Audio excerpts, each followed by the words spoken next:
Revival Time, everybody. Thanks for joining me today. We are picking up in the book of Hebrews, chapter 3. Just started this book 2 days ago. Did one chapter a day the past couple days. And so you're not too far behind. If you haven't watched those, maybe go back and start there. Although you could totally start right where we're at. Chapter 1 was basically about essentially that God spoke to humanity in many different ways in the times in the past, but his greatest voice was speaking through his son Jesus, and that Jesus is greater than the angels. Chapter 2 is basically a warning, and the warning is this: don't neglect the salvation that he accomplished for us. And so that brings us to chapter 3, which I can already see from the subtitle is going to be about how Jesus is greater than Moses. And so if you missed those first few, the outline essentially looks a whole lot like naming all of these things that Jesus is superior to and how great it is, who he is and what he's done, and then also intertwined with some warnings, which we discussed. Warnings are not something to fear or to be angry about.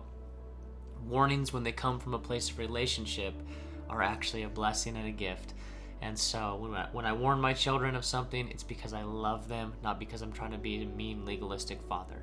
And so same with our loving good God. So anyway, thanks for joining me today. We're going to pick up in chapter 3, verse 1. And I always want to encourage us to remember this is for the sake of growing in a relationship with Jesus, not legalism, not empty religion, not tradition, not checking off a checkbox mark next to a to-do, but to grow in a relationship with God and our obedience to him. So let's read with that spirit today. I'm reading out of the ESV. You'll see it right there on your screen. You can read in whatever version you have or just follow along with me.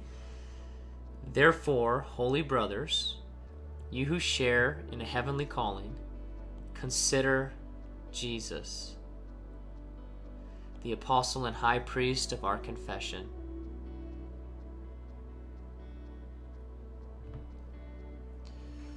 Man, I don't know why that's like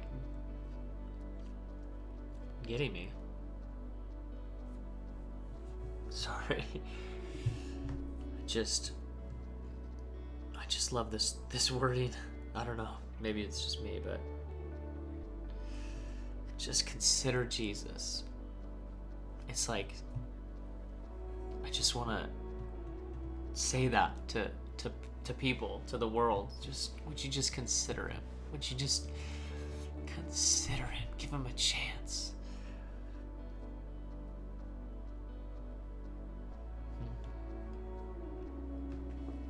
Yeah, I don't know why those two words are so affecting me, but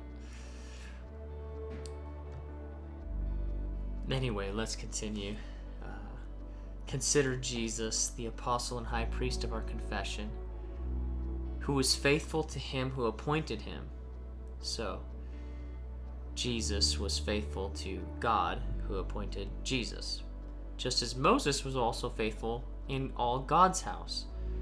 For Jesus had been counted worthy of more glory than Moses, as much more glory as the builder of the house has more honor than the house itself.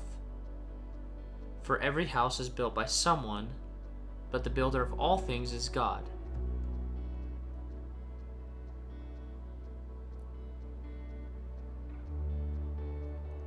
Okay, so here looks like the big argument of the chapter. For Jesus has been counted as worthy of more glory than Moses. And if that doesn't mean much to you, you just have to remember that Moses is considered to be either the most revered Israelite ever, or amongst the top of them. I mean, it's probably between Abraham, Moses, and King David, as far as the most idealistic, the most quintessential Israelite. Abraham's the father of the faith. David's the great king, the man after God's own heart. But Moses is the great prophet and high priest. The one, the Exodus story is the pinnacle event in Israel's history. Moses, even in the time of Jesus, they would call the Torah the law of Moses. Anyway, I mean, he's just absolutely like quintessential. And so to make this argument that Jesus is greater than Moses is layered, that he's greater than Moses as a person, that Jesus is greater than what Moses represented in the law, in the legal system, that Jesus is worthy of more glory than the most revered of human beings in Israel's history. So that's kind of the depth of like what's going on here. Verse 5, now Moses was faithful in all God's house as a servant to testify to the things that were to be spoken later. But Christ is faithful over God's house as a son. Okay, so we're seeing a little contrast here. Moses was faithful in God's house as a servant, and Christ is faithful in God's house as a son. Okay, so the contrast is son versus servant.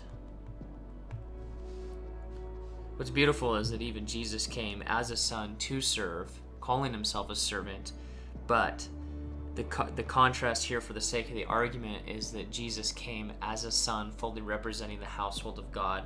Moses was merely, as it were, a servant or a tool in God's plan.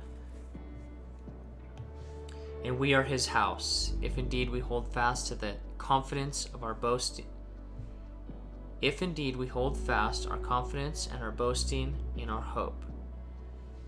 I love this. We are his house. So it's always been about people, right? The analogy here is that the people of God are the house of God, and Moses was a great servant in the house of God. Jesus is a son in the house of God, and because he's a son, we all can be adopted as sons and daughters as well. Therefore, as the Holy Spirit says, today, if you hear his voice, do not harden your hearts as in the rebellion, on the day of the testing in the wilderness, where your fathers put me to the test, and saw my works for 40 years. Therefore I was provoked with that generation, and said, they always go astray in their heart. They have not known my ways, as I swore in my wrath, they shall not enter my rest. Okay, so this is very historical in what's taking place, what he's saying. And I love that he, again, is talking about the power of hearing. Okay, so what he's saying is, today, if you hear his voice, which, by the way, you are today, by reading his word, you're hearing his voice, but he's talking to them. If you hear God's voice, do not harden your hearts, as in the rebellion. What's that rebellion? Was their time in the wilderness when they put God to the test, and then they wandered around for 40 years. So this is after Moses leads them out of Egypt, through the Red Sea, through the wilderness, to the edge of the promised land, and God was going to take them into the promised land straight away. But they disbelieved God, they distrusted God because of fear. They put God to the test according to him. And this is why, because they always go astray in their heart. It was actually about their actions. They didn't believe God, and so they didn't do what God said. But heart always leads to action or the lack of action.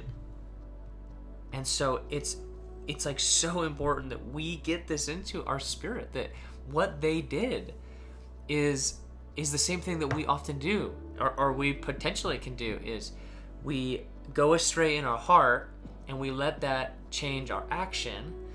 And what's even more complex about how the era that we're living in is that God looks at our heart and he's more concerned with our heart. So even if we do the action but our heart's not in it, oftentimes it's fruitless because God cares about our heart.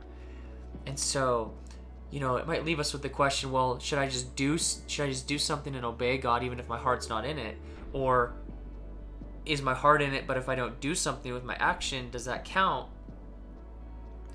And you know what? We live in this time where it needs to be both.